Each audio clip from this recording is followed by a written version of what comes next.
یہ جو ہے یہ علم کی محفل ہے، اور اس کے بارے میں حدیث پاک میں آیا ہے کہ اگر کوئی شخص جو ہے رات بھر عبادت کرے، پوری رات عبادت کرے مسلسل، 24 گھنٹے کی عبادت کرے، اور کچھ وقت وہ علمی کلاس، عام لفظ میں جو کہا جائے یعنی جو درسگاہ میں بیٹھ جائے، وہ 24 گھنٹے عبادت سے افضل ہے۔ وہ 24 گھنٹے عبادت سے افضل ہے، مطلب اتنا ثواب اللہ تبارک و تعالیٰ ایک علم کی محفل میں بیٹھنے سے ہم لوگوں کو دیتا ہے۔ اور علم سیکھنا اور سیکھنا بھی مسلمانوں پر فرض عین ہے، علم سیکھنا بھی۔ اور مسجد میں جب بیٹھیں تو اعتکاف نفل کی نیت کر لیا کریں۔ اعوذ باللہ من الشیطان الرجیم، بسم اللہ الرحمن الرحیم، الحمد للہ رب العالمین والعاقبۃ للمتقین والصلاۃ والسلام علی سید المرسلین وعلی آلہ وصحبہ اجمعین، اما بعد، فاعوذ باللہ من الشیطان الرجیم، بسم اللہ الرحمن الرحیم، قل انما انا بشر مثلکم، صدق اللہ مولانا العظیم وصدق رسولہ النبی الامین المکین الکریم، ونحن علی ذلک لمن الشاہدین والشاکرین والحمد للہ رب العالمین۔ ایک مرتبہ درود پاک پڑھیں، اللہم صلی علی سیدنا مولانا محمد وسلم، صلاۃ والسلام علیک یا رسول اللہ، صلاۃ والسلام علیک نبی اللہ صلی اللہ علیہ وسلم۔ اللہ تبارک و تعالیٰ جل مجدہ الکریم نے اپنے حبیب پاک صاحب الاولاق صلی اللہ علیہ وسلم سے فرمایا کہ اے محبوب، اپنے بندوں سے، اپنے امتیوں سے کہہ دو کہ قل انما انا بشر مثلکم، یعنی میں بھی تمہاری طرح ایک بشر ہوں، ایک انسان۔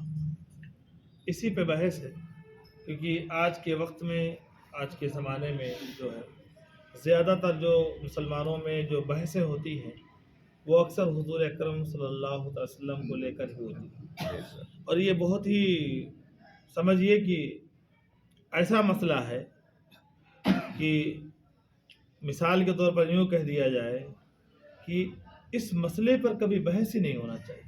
جب ہم نے کلمہ توحید پڑھ لیا، لا الہ الا اللہ محمد رسول اللہ صلی اللہ علیہ وسلم، تو نبی کے ذات پر بحث ہونا یہ بہت بڑا سوال ہوتا ہے۔ لیکن جو غلط فہمیاں ہیں امت مسلمہ میں، وہ غلط فہمیوں کے بارے میں لوگوں کو معلومات ہونا چاہیے۔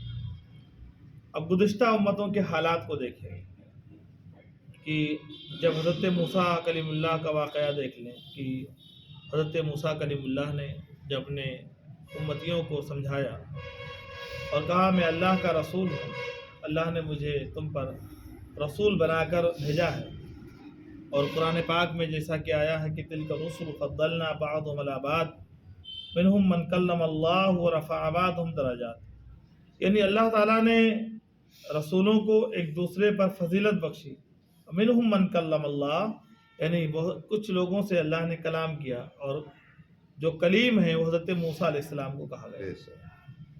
تو موسیٰ علیہ السلام نے جب اپنے امتیوں سے کہا کہ میں اللہ کا رسول ہوں، تو انہوں نے کیا کہا کہ یہ تو ہماری طرح ایک بشر، ہماری طرح ایک انسان ہے۔ بشر کے مطلب ہوتے انسان۔ اس کے بعد یہی نہیں بلکہ حضرت شعیب علیہ نبینا علیہ السلام کا واقعہ دیکھ لیں۔ حضرت شعیب علیہ السلام نے جب اپنے امتیوں سے کہا تو انہوں نے بھی کہا کہ انا بشر مثلکم، یا یوں کہہ لیا جائے کہ یہ بھی میری طرح ایک بشر ہے، ان کی امتیوں نے کہا۔ حضرت صالح علیہ السلام کی قوم کو جب خطاب کیا گیا، حضرت صالح علیہ السلام نے اپنی قوم کو بتایا تو انہوں نے بھی کہا یہ میری طرح ایک بشر ہے۔ یہاں تک کہ سارے قوم کے امتی جو تھے، ہر قوم کے امتی، وہ نبیوں کو جھٹلاتے رہے اور کہنے لگے تو ہماری طرح ایک انسان ہے، ہماری طرح ایک بشر ہے۔ اور اللہ تبارک و تعالیٰ نے ان پر بہت سے عذاب ان پر نازل فرمائے۔ آپ دیکھیں گے کہ قوم ہود کو اللہ تبارک و تعالیٰ نے کن عذابوں سے ڈالا۔ قوم لوط کا واقعہ سن لیں، بڑی تفصیل کے واقعات ہیں۔ قوم لوط کو تو آسمان کے اتنا قریب اٹھا لیا گیا تھا کہ آسمان کے اتنا قریب پہنچ گئے تھے، تاریخوں میں بتایا جاتا ہے کہ اگر قوم لوط کے وہاں سے اگر کوئی آذان، کوئی مرغ بولتا تھا تو آسمان کے لوگ اس کے جملے کو سنتے تھے، وہاں سے ان کو پلٹ دیا گیا۔ ان پر آگ برسائے گئے، کیونکہ انہوں نے نبیوں کی باتوں سے انکار کیا۔ اور وہی زمانہ آج کا ہمارا زمانہ ہے۔ آج ہم جب ہمارے سامنے حضور اکرم صلی اللہ علیہ وسلم کی بات ہوتی ہے، جب ادب اور گفتگو ہوتی ہے، تو جہاں پر ہمارے دلوں میں نبی کا نام سننے کے بعد ہمارے دل کو سکون ہونا چاہیے، قلب کو میسر ہونا چاہیے، ایسا پرسکون ہونا چاہیے کہ میرے نبی کا اس میں گرامی ہے، اور اس میں گرامی سن کر دل کو ٹھنڈک ہونا چاہیے کہ میرے نبی کا نام ہے، میرے رسول کا نام ہے، میں جس کا امتی ہوں اس کا نام ہے۔ لیکن آج ہم مسلمان اس پر اختلاف کرتے ہیں، الگ الگ ناموں سے بحث کرتے ہیں۔ آپ دیکھیں گے کہ امت مسلمہ میں یہ بہت بڑی بات ہے کہ معاذ اللہ کو یوں کہتا ہے کہ نبی ہمارے طرح بشر، اس کو مثال کو سمجھانے کے طریقے سے بتا دیتا ہوں۔ نبی بے شک بشر ہے، لیکن نبی کو بشر کہنا یہ ایمان سے خارج ہے۔ تو نبی کو ہم کہیں کیا؟ نبی کو نور البشر، نور البشر، یہ خدا خود فرماتا ہے کہ میں نے آقا صلی اللہ علیہ وسلم کو جو ہے اپنے نور سے پیدا کیا۔ اچھا، نور کیا ہوتا ہے؟ نور ایک روشنی ہوتی ہے، اور روشنی دیکھنے کے لیے ہماری آنکھیں بھی روشن ہونا چاہیے۔ مثال کے طور پر آج کل سمجھانا تو بڑا آسان ہے، آپ دیکھیں گے لائٹ گھر میں جل رہی ہے، لیکن اگر معلوم پڑے گا تار، تو اب احساس نہیں ہوگا کہ تار کے اندر کرنٹ، لیکن جب اس کو پکڑیں گے تو معلوم ہوگا کہ ہاں اس کے اندر کچھ پاور ہے۔ دنیاوی چیز ہے لیکن دکھائی نہیں دیتی۔ تو اسی طریقے سے جو نور ہوتا، اگر نبی نور کی طرح ہمارے سامنے آتے تو لوگوں کو کلمہ توحید کیسے پڑھاتے، اللہ کی وحدانیت کا اقرار کیسے کراتے؟ تو اللہ رب العزت نے ان کو بشکل بشر ہمارے بیچ بھیجا تاکہ ہم کو دعوت و تبلیغ کریں۔ اب دیکھنے کی بات یہ ہے، اگر نبی کی بشریت کو دیکھیں گے تو میرے آقا صلی اللہ علیہ وسلم نے انگلی سے اشارہ کیا، چاند کے 2 ٹکڑے ہو گئے، چاند کے 2 ٹکڑے ہو گئے۔ یہ کتابوں میں ہمارے علماء اکرام لکھتے رہے، حجت اللہ علی العالمین میں اس کا واقعہ بھی ہے، لیکن بہت سے لوگ کہتے تھے یہ واقعہ ہے۔ لیکن 1400 سال کے بعد ناسا کے سائنسوں نے تحقیق کیا، کہا کہ چاند کے بیچ سے درار ہے، چاند کے بیچ میں ایک درار ہے۔ کتنے سال کے بعد؟ 1400 سال کے بعد اس بات کی تحقیق کی کہ چاند کے بیچ ایک درار ہے۔ تو وہ واقعہ ہوا کہ حضور اکرم صلی اللہ علیہ وسلم نے جو چاند کے 2 ٹکڑے کیے تھے، تو یہ نبی، یہی نہیں ابو جہل جیسے شخص کے ہاتھ میں کنکریوں نے کلمہ پڑھ لیا، تو یہ ایک نبی کی شان ہے۔ اور یہی نہیں بلکہ آپ نے واقعہ سنا ہوگا کہ نماز عصر جو حضرت علی کرم اللہ تعالی وجہ الکریم کی نماز عصر قضا ہو گئی تھی، تو حضرت علی رضی اللہ تعالیٰ عنہ جب رونے لگے، اور میرے آقا صلی اللہ علیہ وسلم حضرت علی کے زانوِ مبارک پر اپنا سر رکھ کر آرام فرما رہے، تو جب آنسو کے قطرات حضرت علی کے چہرے مقدسہ پر گرے، جب آنسو کے قطرات گرے تو میرے آقا نے آنکھیں کھولی، فرمایا علی کیا بات ہے؟ یا رسول اللہ میری نماز عصر قضا ہو گئی۔ تو تاریخ شواہد ہے کہ حضور اکرم صلی اللہ علیہ وسلم نے سورج کو واپس بلایا، اور حضرت علی نے نماز قصر جو قضا ہو گئی تھی اس کو ادا کیا۔ تو یہ شان کس کی ہے؟ آقا صلی اللہ علیہ وسلم۔ یہی نہیں، آپ نے دیکھا کہ ایک باغات جو حضور اکرم صلی اللہ علیہ وسلم نے کھجوروں کے باغات لگائے، تو حضور اکرم صلی اللہ علیہ وسلم نے کھجور کی گٹھلیاں ڈال دی باغات کے اندر۔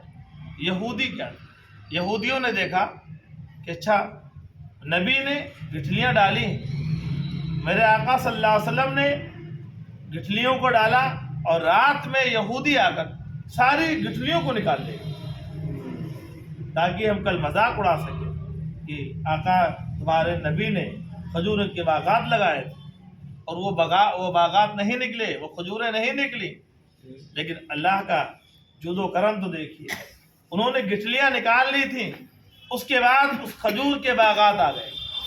وہ درخت بھی نکل آئے۔ تو یہ نبی کا معجزہ ہے، اور اسی کو نبی کہتے ہیں، غیب کی باتیں بتانے والا، غیب کی باتیں بتانے والا، اور غیب کی باتیں بتانے والوں کو نبی کہتے ہیں۔ تو آج ہم کو امت مسلمہ میں اس باتوں پر اختلاف ہونا ہی نہیں چاہیے۔ جب ہم نے کلمہ توحید پڑھ لیا، اور اگر توحید کہیں گے تو صرف اللہ کی وحدانیت ہوگی۔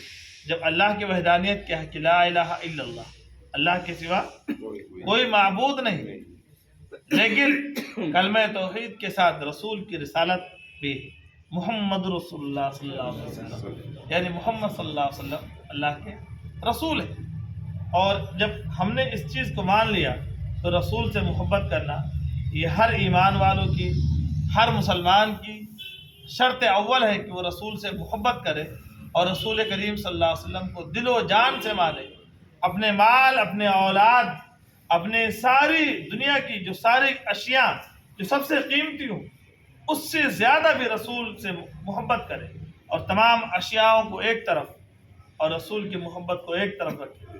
وہی ایمان کی نشانی ہے۔ آپ نے حضرت ابوبکر صدیق رضی اللہ تعالی عنہ کا واقعہ سنا ہوگا، آپ نے عثمان ذو النورین کا واقعہ سنا ہو۔ یہ واقعہ آج یہ اتنے بڑے بڑے صحابی رسول حضرت ابوبکر صدیق رضی اللہ تعالیٰ عنہ، جن کو ایمان کی ریڑھ کہا گیا، ایمان کی ریڑھ کہا گیا، یعنی ایسی شخصیات ہیں اگر کسی نے آپ کے شان میں ذرہ برابر گستاخی کر دی تو ایمان سے خارج ہے، وہ ایمان سے خارج ہے۔ اور اسی لیے کیا کہا گیا، بعد الانبیاء بالتحقیق حضرت ابوبکر صدیق، یعنی نبی کے بعد اگر کسی کا مرتبہ ہے تو حضرت ابوبکر صدیق رضی اللہ تعالیٰ عنہ کا۔